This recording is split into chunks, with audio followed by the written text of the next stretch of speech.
खरं पाहायला गेलं तर भक्ताने भगवंताला आवडेल अशी भक्ती केली पाहिजे. देवाला आवडेल अशी पूजा केली पाहिजे. आणि तीच पूजा, तोच भक्तीचा प्रकार माऊलीने आपल्याला सांगितला.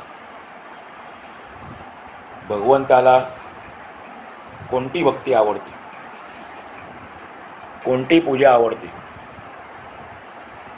पूजेला साहित्य लागतं. आपण ज्या वेळेला पूजा करतो देवाची त्यावेळेला साहित्य लागतं. फुलं वगैरे लागतात, नैवेद्य लागतो, आरती वगैरे करायला लागते. पण ती बाह्यपूजा झाली. बाह्यपूजा आहे ती. भगवंताला आवडणारी पूजा कोणती आहे? कोणती फुलं व्हायची भगवंताला? माऊली म्हणाले होते की हा जो भगवंत आहे, आपला भगवंत आपल्या देवाऱ्यामध्ये आहे तेवढाच.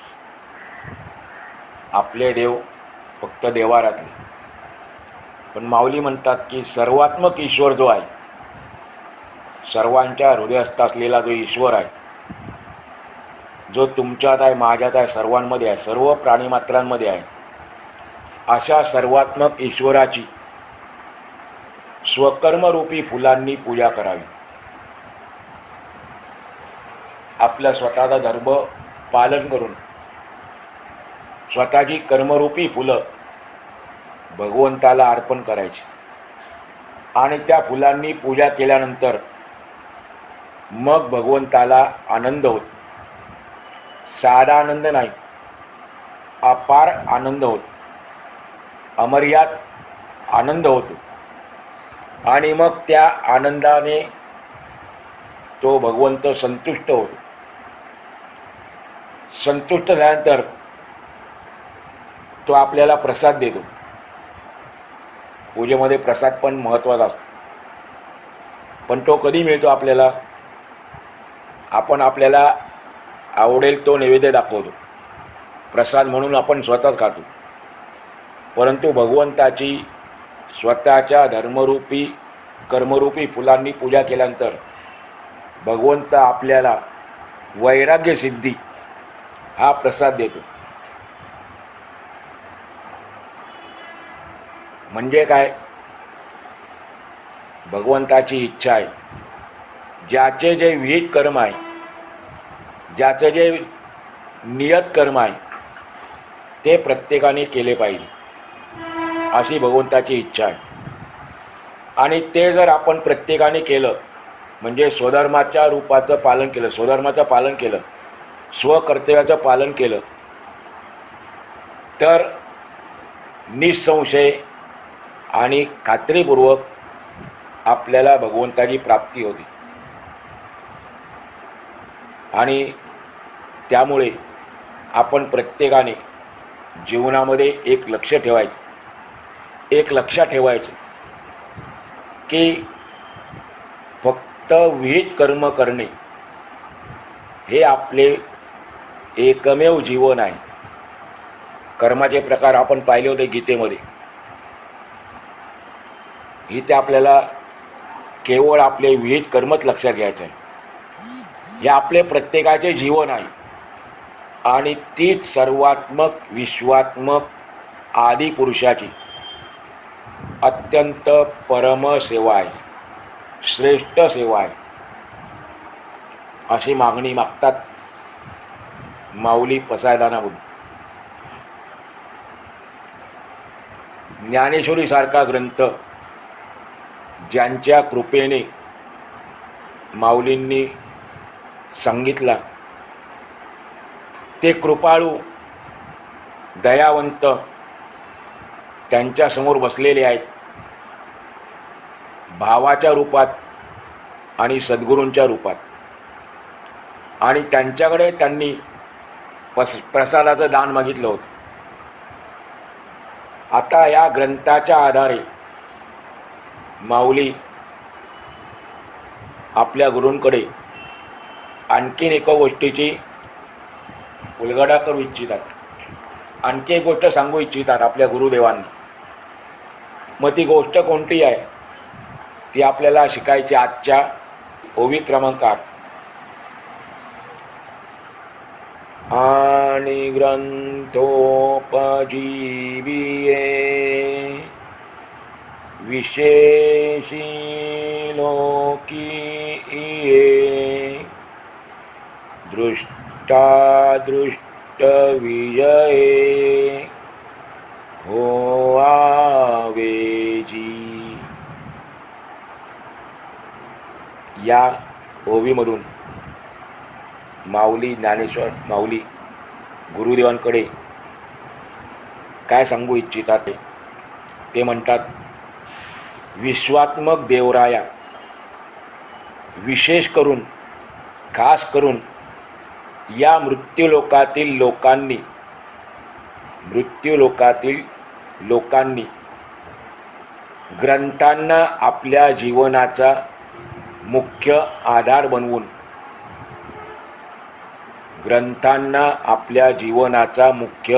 बनवून इह परलोकात यशस्वी व्हावे, असा त्या ओवीचा साधा सोपा सरळ अर्थ आहे. आणि ग्रंथोपजीविये विशेषी लोकीये. आपण पाहिलं आत्तापर्यंत माऊलींनी प्राणीमात्रांच्या स्वाभाविक गरजांची, आपल्या सर्वांच्या स्वाभाविक गरजा आणि त्यांची पूर्तता करण्यासंबंधी आपली मनोगत, आपली मागणी आपल्या गुरुदेवांपुढे व्यक्त केली, त्यांच्यासमोर मांडली. विश्वात्मक देवाने काय करावे हे त्यांनी सांगितले.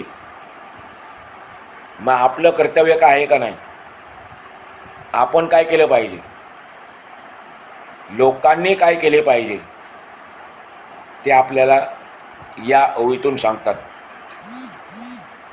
असं आहे, सर्वच विश्वात्मक देवानं करायचं आणि लोकांनी मात्र काय करायचं नाही, आयत्या पिठावर रग्या आवडायच्या, हे माऊलींना माहीत नाही, माऊलींना पटत नाही. त्यांचा सिद्धांत आहे कर्मे करावी चांग, असा त्यांचा सिद्धांत आहे. त्यांनी स्वतः कर्मे करून दाखवली आणि आपल्याला देवाचा निरोप दिला. भगवंत देखील अशीच इच्छा करतो. आपण पाहिलं आत्ता, मनुष्याने आपली कर्म चांगल्या प्रकारे करावी, कोणती कर्म, विहित कर्म योग्य रीतीने करावी, असा भगवंताला पण निरोप आहे. आणि त्यामुळे लोकांनी काही करायचं नाही, जे आयतं मिळेल त्याच्यावरती जीवन जगायचं असं त्यांना मान्य नाही. पण अलीकडे मात्र भूविकास, रस्ते दुरुस्ती, वृक्षारोपण हे सर्व शासनाने करावे, सरकारने करावे, अशी लोकांची प्रवृत्ती दिसून येते आपल्याला. सरकारने करावं आमच्याकडे. सर्वच बाबतीमध्ये आपण सरकारवर अवलंबून राहतो, परंतु हे चुकीचं आहे. आपला दुबळेपणा आहे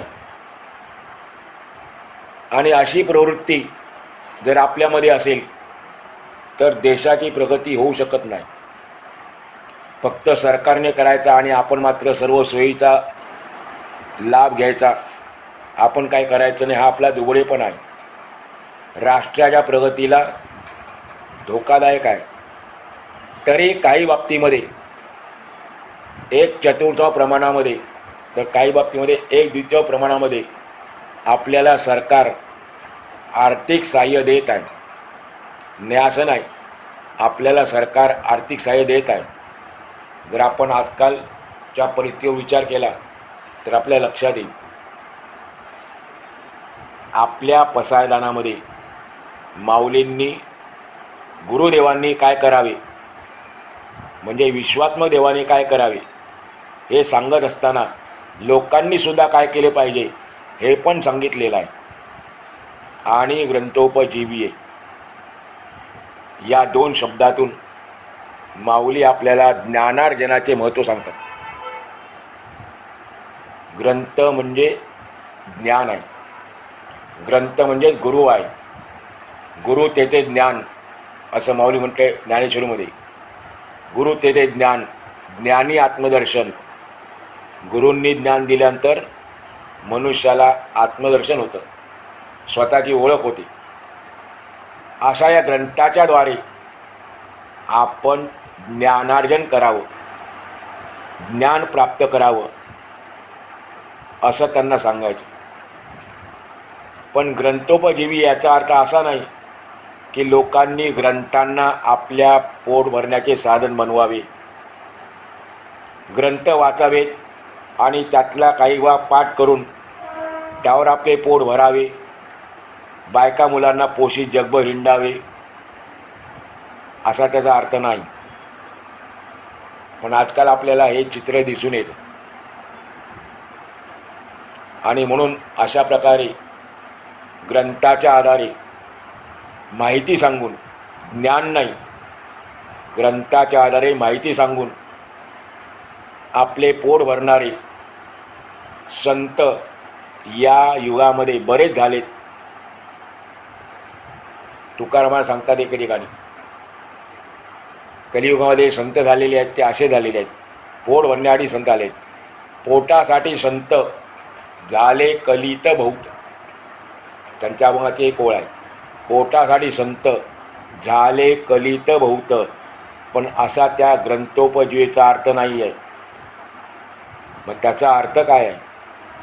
ग्रंथोपजीवीये म्हणजे जे संतांची वचने मानतात, संतांचा आदर करतात, जे ग्रंथांना जीवनाचा मुख्य आधार मानून, जे ग्रंथांना जीवनाचा, आपल्या आयुष्याचा मुख्य आधार मानून त्या ग्रंथांमध्ये सांगितलेल्या मार्गाचे अनुसरण करतात, त्यांच्यासाठी शब्द वापरलेला आहे ग्रंथोपजीवी. अशा लोकांचं त्या शब्दातून वर्णन केलेलं आहे. दुसरी गोष्ट अशी की या ठिकाणी माऊलींनी कोणत्याही एका विशिष्ट धर्माच्या विशिष्ट ग्रंथाचा उल्लेख केला नाही. नुसतं म्हटलेलं आहे ग्रंथोपजीवी आहे. तरीसुद्धा ग्रंथ म्हटले म्हणजे माऊलींना अत्यंत प्रिय असणारे ग्रंथ आपल्याला माहीत आहेत. गीता, उपनिषद, नाथपंथीय अद्वैतवादी ग्रंथ, हे सर्व ग्रंथ सिद्धच आहेत, स्वतः सिद्ध आहेत. माऊलींचं त्याच्यावर अतिशय प्रेम आहे. ते ग्रंथ त्यांचा प्राण होते. म्हणून ज्ञानेश्वरीमध्ये ते वर्णन करतात. गीतेचं महत्त्व सांगताना सांगतात, वर्णन केलेलं आहे. तैसे अर्जुनाचेनी व्याजे, गीता प्रकाशुनी श्रीराजे, संसारा एवढे ओझे फेडिले जगाचे. संसारा एवढं थोर ओझं भगवंतानी गीतेचा उपदेश करून अर्जुनाच्या माध्यमातून हे फेडलेलं आहे. सांगायचं तात्पर्य काय की माऊलींना गीता, उपनिषद वगैरे ग्रंथ अत्यंत प्रिय आहे, त्यांचा प्राण आहे. दुसरीकडे म्हटलेलं आहे, ज्ञानेश्वरीत म्हटलेलं आहे, म्हणून मज काही समर्थनी आता विशो नाही, गीता जाणा आहे वाङ्मयी श्रीमूर्ती प्रभूची. गीता सर्व ग्रंथामध्ये श्रेष्ठ काय? कारण साक्षात भगवंताची वाङ्मयी मूर्ती आहे. आणि म्हणून असे गीतेवर अत्यंत प्रेम करणारे तरी देखील त्यांनी या ठिकाणी कोणत्याही ग्रंथाच्या नावाचा उल्लेख केला नाही. कारण त्यांना माहिती आहे कोणताही ग्रंथ असला तरी पण त्यामध्ये ज्ञान, आचार, व्यवहार, धर्म, नीती, दया या गोष्टींचा विचार केलेला असतो. तपशिलामध्ये काही फरक दिसला तरी तत्वामध्ये साम्यता असते. मग संकोच कशाला करायचा? त्या ग्रंथामधून जी मूल्य सांगितलेली आहेत ते जगाचे कल्याण करणारी आहेत. आणि त्या सर्व मूल्यामध्ये ज्ञानाचे महत्त्व असामान्य आहे. मनुष्याचे मनुष्यत्व ज्ञानात आहे. ज्याच्याजवळ ज्ञान नाही असा मनुष्य पशु आहे.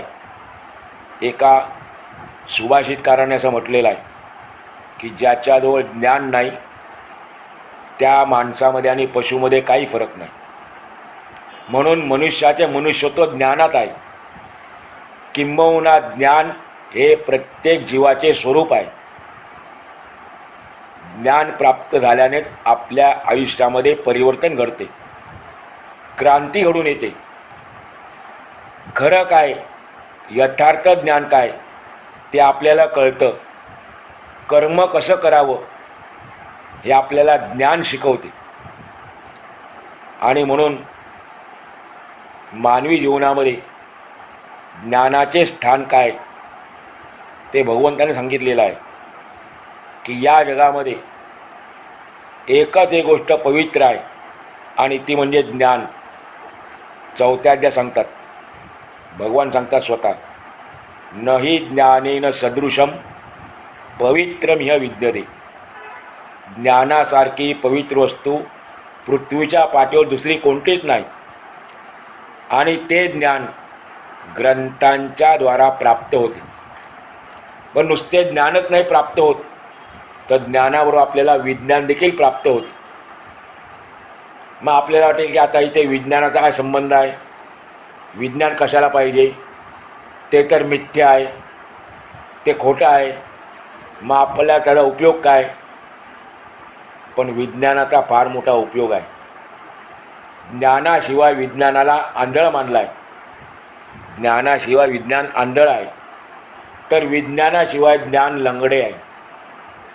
विज्ञानाशिवाय ज्ञान लंगडे आहे. असा ज्ञानाचा आणि विज्ञानाचा संबंध आहे. म्हणून आणखी इकडे ओवी दिलेली आहे ज्ञानेश्वरीमध्ये, एथ विज्ञाने काय करावे. भगवान सांगतात अर्जुनाला, एथ विज्ञाने काय करावे, ऐसे घेसी जरी मनोभावे, तरी पै आधी जाणावे तेची लागे. सोपा अर्थ आहे. हे अर्जुना, तुला वाटेल या ठिकाणी विज्ञानाचा काय संबंध आहे असा तुझ्या मनात विचार येईल. पण एक गोष्ट लक्षात ठेव, ज्ञानाचं अगोदर आपल्याला विज्ञानाचं ज्ञान करून घ्यायचं आहे.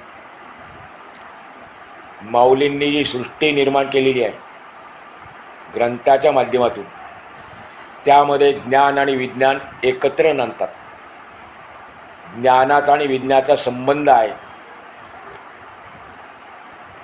अद्वैत तत्त्वज्ञानामध्ये विज्ञानाला निषेध नाही केलं. उलट भगवान सांगतात की जो विज्ञानालाही यथार्थतेने जाणतो, विज्ञानाला खऱ्या स्वरूपाने जो जाणतो तो वेदवेत्ता आहे. तो वेदवेत्ता आहे. असे सर्व मूल्यांचे उच्चतम जीवनाचे ज्ञान आणि विज्ञान आपल्याला ग्रंथांच्यामुळे प्राप्त होते. आणि त्यामुळे माऊली म्हणतात, आणि ग्रंथोपजीवीये. त्याचे पुढचे एक ओवी आहे, पुढती पुढती पुढती पुढती पुढती पुढती इया ग्रंथ पुण्य संपत्ती, सर्व सुखी सर्वाभूती संपूर्ण होईजे. म्हणजे हे ग्रंथ जो आहे हे ग्रंथ संपत्ती आहे. आणि पुन्हा पुन्हा पुढती पुढती पुढती म्हणजे पुन्हा पुन्हा आपण या ग्रंथरूपी पुण्यसंपत्तीचा अभ्यास करून सर्वांनी सुखी व्हावे, सर्वांनी संपूर्ण व्हावे. मागच्या भागामध्ये आपल्याला तो शब्द आला होता, आपण त्याचं चिंतन केलं, अभ्यास केला की जीव अपूर्ण आहे आणि संत पूर्ण आहेत आणि ते आचार्य आपल्याला पूर्ण करण्याकरता अवतरित झालेले आहेत.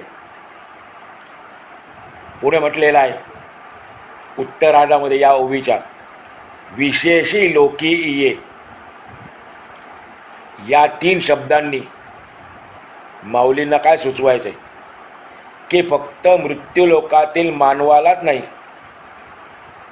इतर लोकातील नाही, फक्त मृत्यूलोकातील मानवालाच त्याच्या सुप्त शक्तीची जाणीव करून द्यायची आहे माऊलींना.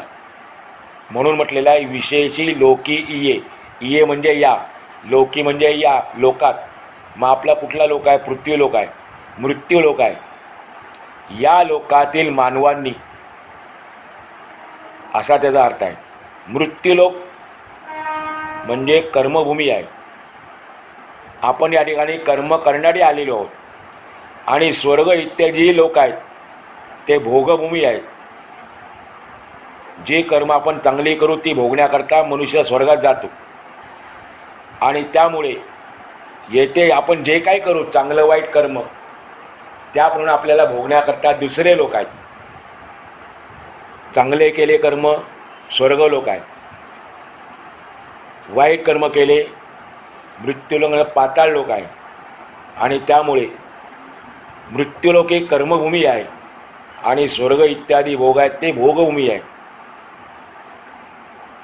या लोकामध्ये म्हणजे मृत्यूलोकामध्ये आपल्याला आदी पुरुषाला भजता येते. इतर लोकामध्ये आपल्याला आदी पुरुषाची सेवा करता येत नाही. अगदी आपण स्वर्गलोकात गेलो तरीसुद्धा आपल्याला भगवंताची सेवा करता येत नाही. आणि त्यामुळे स्वर्गामधले देव देखील मृत्यूलोकामध्ये येण्याची इच्छा बाळगतात. त्यांना पण वाटतं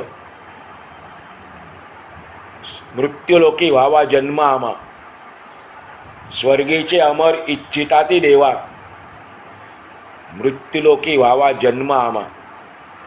कारण या ठिकाणी आपण आल्यानंतर भगवंताची सेवा करू शकतो, भजन करू शकतो. या लोकात आल्यानंतर आपल्याला ग्रंथोपजीव्य होता येते. आत्ता सांगितलं तसं ग्रंथाच्या आधारे त्यामध्ये सांगितल्याप्रमाणे आपले जीवनयापन करता येते. त्याद्वारे आपल्याला सुखी होता येते. अशा प्रकारे या लोकातील मानवांनी ग्रंथाच्या आधारे ज्ञान आणि विज्ञान संपन्न व्हावे. पुढचा अर्धा भाग आहे दृष्टादृष्ट विजये होवावेजी. अतिशय महत्त्वाचा भाग सांगितला आहे. यातून माऊलींना सांगण्यामागचा हेतू काय आहे? ज्ञान आणि विज्ञानाची सांगड घालून माऊलींनी मानवाला ध्येयवादी बनवलेला आहे, ध्येय डोळ्यासमोर ठेवलेला आहे. यामध्ये जो पहिला शब्द आहे दृष्टादृष्ट, त्याच्यामध्ये दोन शब्द आहेत, दृष्ट आणि अदृष्ट. दृष्ट आणि अदृष्ट, दृष्टच्या विरुद्ध आहे अदृष्ट. मग आपण समजून घेऊ दृष्ट म्हणजे काय. दृष्टचा अर्थ आहे आपल्या या कातड्यांच्या डोळ्यांनी आपल्याला जो भाग दिसतो त्याला म्हणतात दृष्ट. आणि अदृष्ट म्हणजे या डोळ्यांनी न दिसणारा पण असणारा भाग. अदृष्टचा अर्थ आहे आपल्या डोळ्यांनी दिसत नाही पण तो असतो असा असणारा भाग. हा त्याचा एक अर्थ झाला. दुसरा अर्थ आहे दृष्ट म्हणजे दिसणारे. मग काय काय दिसतं आपल्याला? हे जग दिसतं, मृत्यूलोक, लौकिक जीवन, भगवंताचं सगुण रूप, क्रियमान कर्म, वर्तमानकालीन घटना, याला म्हटलेलं आहे दृष्ट म्हणजे दिसणारे. आणि अदृष्ट म्हणजे काय? न दिसणारे पण असणारा भाग. मग याच्यामध्ये काय येतं? आत्मचैतन्य, स्वर्गादी लोक, दैवी आणि आसुरी संपत्तीचे गुणदोष, 16वा अध्याय भगवद्गीतेचा, हे अदृष्ट आहे. त्यानंतर आपण म्हणतो आपलं प्रारब्ध, संचित, भगवंताचं निराकार रूप, भूतकाळ, भविष्यकाळ वगैरे. तर अशा दृष्ट आणि अदृष्ट या दोन्ही क्षेत्रात मानवाने काही मिळवायचे म्हणजे जिंकायचे शिल्लक न ठेवता यशस्वी व्हावे, माऊलींची इच्छा आहे. दृष्ट आणि अदृष्ट दोन्ही क्षेत्रामध्ये मनुष्याने काही मिळवायचे शिल्लक ठेवू नये, जिंकायचे शिल्लक न ठेवता यशस्वी व्हावे, पूर्ण विजयी व्हावे. म्हणजे काय? त्याच्या मूलभूत अखंड आनंद स्वरूप स्थितीला, आपली मूळ स्थिती काय आहे? अखंड आनंद स्वरूप आपली मूळ स्थिती आहे आणि त्याला ओहोटी लागू नये, ती अखंड वाढत जावी अशी माऊलींची इच्छा आहे, अशी माऊलींची व्यापक दृष्टी आहे, विशाल सदिच्छा आहे. यातून आपल्या तो दृष्टिकोन दिसून येतो. अखिल मानव समाजाने अत्यंत प्रसन्नतेने विश्वाच्या द्वारे स्वानंद भोगावा आणि जिंकायला काही शिल्लक न ठेवता दृष्टादृष्ट विश्वात आपल्या जीवनात संपूर्ण यशस्वी आणि विजयी व्हावे, हात माऊलींच्या पसायदानाद्वारे आपल्याला मुख्य संदेश त्यांनी दिलेला आहे. ओवीचा पण सार एकच आहे, पसायदानावर तात्पर्य हेच आहे. कोणतं तात्पर्य आहे? अखिल मानव समाजाने अत्यंत प्रसन्नतेने विश्वाच्या द्वारे स्वानंद भोगावा आणि जिंकायला काही शिल्लक न ठेवता दृष्टादृष्ट विश्वामध्ये, दृष्ट आणि अदृष्ट दोन्ही विश्वामध्ये, दोन्ही जगामध्ये आपल्या जीवनामध्ये संपूर्ण यशस्वी व्हावे, विजयी व्हावे असा या ओवीचा आणि पूर्ण पसायदानाचा संदेश आहे.